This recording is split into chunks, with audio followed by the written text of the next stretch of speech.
नमस्कार, आप देख रहे हैं 4 PM। मैं हूं आपके साथ सिमरन। 5 राज्यों के विधानसभा चुनाव और फिर लगभग 5 महीने बाद होने वाले देश के लोकसभा चुनाव को लेकर पूरे देश में इस समय चुनावी हलचल काफी तेज है। पूरे देश का सियासी पारा काफी हाई है। इस चुनावी मौसम में अक्सर ही मध्य प्रदेश, राजस्थान, छत्तीसगढ़, तेलंगाना या मिजोरम में किसी न किसी बड़े नेताओं द्वारा एक दूसरे पर आरोप प्रत्यारोप का सिलसिला देखने को मिल ही जाता है। ये सियासी माहौल तो देश में गर्म ही था, लेकिन अब देश में एक नया मुद्दा इस समय गरमाया हुआ है और ये मुद्दा भी देश की राजनीति से जुड़ा हुआ है। इस मामले को लेकर भी देश की सियासत गरमाई हुई है। ये मुद्दा है फोन हैकिंग का। दरअसल विपक्ष के कई नेताओं ने आरोप लगाया है कि उनका फोन हैक किया जा रहा है। विपक्षी नेताओं ने आरोप देश की भाजपा सरकार पर लगाए हैं। हालांकि इस बार विपक्षी नेताओं ने इन आरोपों के साथ कुछ सबूत भी सामने रखे हैं। दरअसल विपक्षी नेताओं ने आरोप एप्पल कंपनी द्वारा इन नेताओं के पास भेजे गए अलर्ट मैसेज के बाद लगाए हैं और नेताओं ने एप्पल द्वारा भेजा गया अलर्ट मैसेज का स्क्रीनशॉट भी सोशल मीडिया पर शेयर किया है। विपक्षी नेताओं की तरफ से आज सुबह दावा किया गया कि उनके फोन में सरकार प्रायोजित हैकिंग से जुड़े चेतावनी संदेश आए। इसमें कांग्रेस समेत सपा, टीएमसी, ओवैसी और सीपीआई समेत कई विपक्षी दलों के नेता शामिल हैं। अब विपक्षी नेताओं द्वारा इस तरह के आरोप लगाने के बाद ये मामला पूरी तरह से गर्मा गया है और इसको लेकर सियासत शुरू हो गई है। विपक्ष के कई नेताओं ने दावा किया है कि उनके मोबाइल पर फोन निर्माताओं द्वारा एक संदेश भेजा गया है जिसमें कहा गया है कि उनके फोन में सरकार समर्थित हैकरों द्वारा हैकिंग की कोशिश की गई है। दरअसल टेक्नोलॉजी कंपनी एप्पल ने आज यानी कि 31 अक्टूबर को कई सारे भारतीय विपक्षी नेताओं को अलर्ट मैसेज भेजा है। इन मैसेज में चेतावनी दी गई है कि उनके आईफोन को स्टेट स्पॉन्सर्ड अटैकर्स यानी कि राज्य प्रायोजित हमलावरों के जरिए निशाना बनाया गया है। मैसेज में कहा गया है कि एप्पल का मानना है कि आपकी एप्पल आईडी से जुड़े हुए आईफोन को स्टेट स्पॉन्सर्ड अटैकर्स के जरिए रिमोटली कंट्रोल में करने की कोशिश की जा रही है। विपक्षी नेताओं ने खुद इसकी जानकारी दी है। एप्पल की ओर से भेजे गए अलर्ट मैसेज में चेतावनी देते हुए कहा गया है कि स्टेट स्पॉन्सर्ड अटैकर्स आपका आईफोन टारगेट कर रहे हैं। अटैकर्स आपकी एप्पल आईडी के जरिए रिमोटली आईफोन का एक्सेस लेने की कोशिश कर रहे हैं। ये अटैक आपको व्यक्तिगत तौर पर कर रहे हैं। यदि आपके डिवाइस के साथ किसी स्टेट स्पॉन्सर्ड अटैकर्स ने छेड़छाड़ की है तो वे आपके संवेदनशील डेटा, कम्युनिकेशन और यहां तक कि कैमरा और माइक्रोफोन तक रिमोटली पहुंच पा सकते हैं। इस चेतावनी को गंभीरता से लीजिए। एप्पल का कहना है कि इन उपयोगकर्ताओं को व्यक्तिगत रूप से लक्षित किया जाता है कि वो कौन है, क्या करते हैं। पारंपरिक साइबर अपराधियों के विपरीत राज्य प्रायोजित हमलावर बहुत कम संख्या में विशिष्ट व्यक्तियों और उनके उपकरणों को लक्षित करने के लिए असाधारण संसाधनों का उपयोग करते हैं, जिसमें इन हमलों का पता लगाना और रोकना बहुत कठिन हो जाता है। एप्पल के मुताबिक राज्य प्रायोजित हमले अत्यधिक जटिल होते हैं। इन्हें विकसित करने में लाखों डॉलर खर्च होते हैं और अक्सर इनकी शेल्फ लाइफ कम होती है। अधिकांश उपयोगकर्ताओं को ऐसे हमलों द्वारा कभी भी लक्षित नहीं किया जाएगा। एप्पल का कहना है कि अगर उसे राज्य प्रायोजित हमले के अनुरूप गतिविधि का पता चलता है तो वो लक्षित उपयोगकर्ताओं को 2 तरीके से सूचित करेंगे। उपयोगकर्ता द्वारा appleid.apple.com पर साइन इन करने के बाद पृष्ठ के शीर्ष पर एक खतरे की अधिसूचना प्रदर्शित की जाएगी। इसके अतिरिक्त एप्पल उपयोगकर्ता के एप्पल आईडी से जुड़ी ईमेल पते और फोन नंबर पर इस ईमेल और आई मैसेज अधिसूचना भेजेगा। इसके अतिरिक्त एप्पल उपयोगकर्ता के एप्पल आईडी से जुड़े ईमेल पते और फोन नंबरों पर ईमेल और आई मैसेज अधिसूचना भेजेगा। जाहिर है कि एप्पल की ओर से ये जानकारी प्रदान कर दी गई है। साथ ही इन नेताओं को अलर्ट भी कर दिया गया है। इतना ही नहीं, नेताओं के अलावा कुछ पत्रकारों को भी एप्पल के जरिए अलर्ट मैसेज मिलने की बात सामने आई है। जिन नेताओं को एप्पल के जरिए अलर्ट मैसेज भेजा गया है उसमें टीएमसी सांसद Mahua Moitra, Congress working committee member Pawan Khera, Shiv Sena की नेता और राज्यसभा सांसद प्रियंका चतुर्वेदी, समाजवादी पार्टी के मुखिया अखिलेश यादव, कांग्रेस सांसद शशि थरूर, सीपीआई-एम नेता सीताराम येचुरी, आप सांसद राघव चड्ढा शामिल हैं। इसी के अलावा एआईएमआईएम चीफ असदुद्दीन ओवैसी को भी अलर्ट भेजा गया है। वहीं बाद में कांग्रेस की ओर से अपने नेताओं के कुछ और नाम भी इसमें जोड़े गए हैं, जिसमें एप्पल की तरफ से ये अलर्ट मैसेज आया है। जिन नेताओं को यह अलर्ट भेजा गया है उन नेताओं के द्वारा खुद सोशल मीडिया पर यह जानकारी साझा की गई है। इसके बारे में ही सरकार पर हैकिंग के आरोप लगाए गए हैं। विपक्षी नेताओं के फोन में सेंधमारी के आरोपों की शुरुआत महुआ मोइत्रा के ट्वीट से हुई। महुआ के बाद कांग्रेस सांसद शशि थरूर, पवन खेड़ा और शिवसेना सांसद प्रियंका चतुर्वेदी, AIMIM चीफ असदुद्दीन ओवैसी ने भी एप्पल की ओर से मिले अलर्ट का स्क्रीनशॉट शेयर करते हुए फोन हैक का आरोप लगाया। महुआ ने दावा किया कि आप सांसद राघव चड्ढा, सपा अध्यक्ष अखिलेश यादव, CBI महासचिव सीताराम येचुरी के फोन पर भी ये अलर्ट आया है।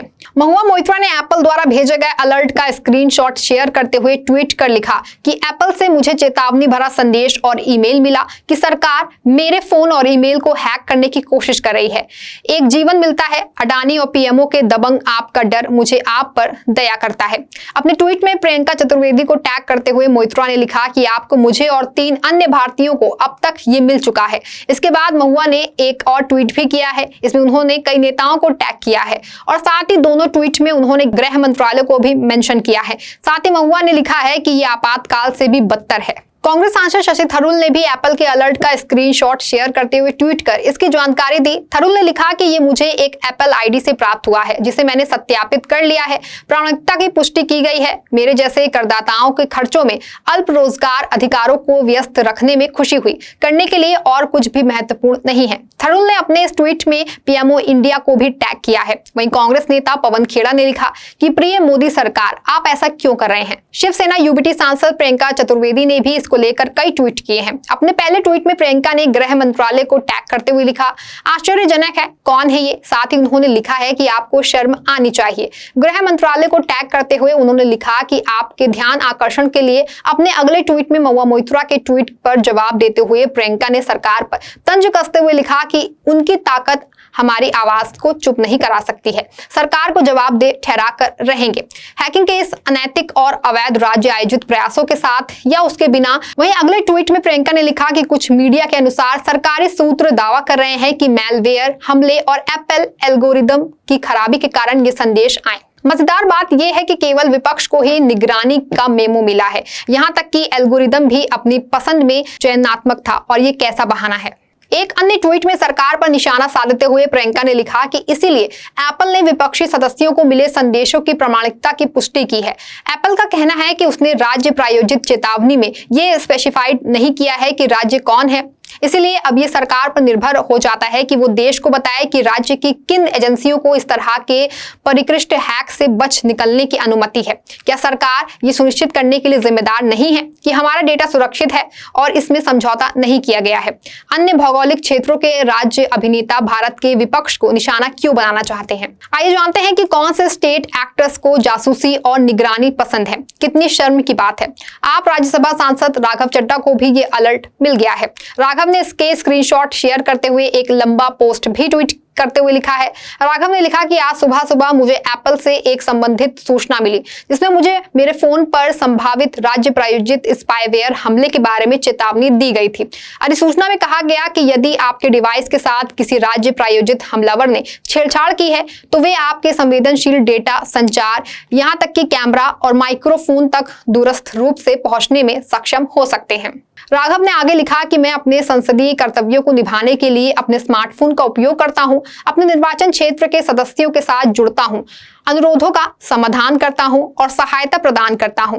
मैं इसका उपयोग केंद्र सरकार की तानाशाही प्रथाओं पर सवाल उठाने के लिए भी करता हूं। ये चुनाव के लिए अपने पार्टी सहयोगियों, कार्यकर्ताओं और स्वयंसेवकों के साथ संवाद करने के लिए मेरे द्वारा उपयोग किया जाने वाला एक उपकरण भी है। मैं इसका उपयोग अपनी मीडिया उपस्थिति के समन्वय के लिए भी करता हूं। ये एक मीडिया उपकरण है जिसका उपयोग मैं अपने कई चल रहे मुकदमों में वकीलों के साथ कानूनी रणनीतियों पर चर्चा करने के लिए करता हूं। इसीलिए न केवल मेरा स्मार्टफोन बल्कि हमारे देश के लोकतांत्रिक हितों पर हमला हुआ है। यह अधिसूचना पेगासस स्पाईवेयर घोटाले की याद दिलाती है जिसने भारत की आलोचना करने वाले कई आवाजों को भी निशाना बनाया था। इस हमले में भी मैं अकेला विपक्षी नेता नहीं हूं जिस पर हमला हुआ है। विपक्ष की कई आवाजों को निशाना बनाया गया है। आप राज्यसभा सांसद ने आगे लिखा कि ये जासूसी तब हो रही है जब हम आम चुनाव से कुछ ही महीने दूर हैं। इसे विपक्ष पर व्यापक हमलों के अंतर्गत भी रखा जाना चाहिए जो जांच एजेंसियों द्वारा लगातार दमन राजनीति से प्रेरित आपराधिक मामलों और कारावास का सामना कर रहे हैं। ये हमले मुझ पर एक व्यक्ति या एक विपक्षी दल के रूप में नहीं बल्कि भारत के आम लोगों पर हैं। क्योंकि ये केवल मेरे फोन या मेरे डेटा के बारे में नहीं है, हर भारतीय को चिंतित होने की जरूरत है, क्योंकि आज ये मैं हूं, कल ये आप भी हो सकते हैं। वहीं सीपीआई के महासचिव सीताराम येचुरी ने लिखा कि इस भारत विरोधी सरकार को भारतीय लोकतंत्र के नीचे गहरी और बड़ी छेद खोदने और अनंतता इसे नष्ट करने के लिए ऐसी निगरानी और जासूसी राज्य की आवश्यकता है।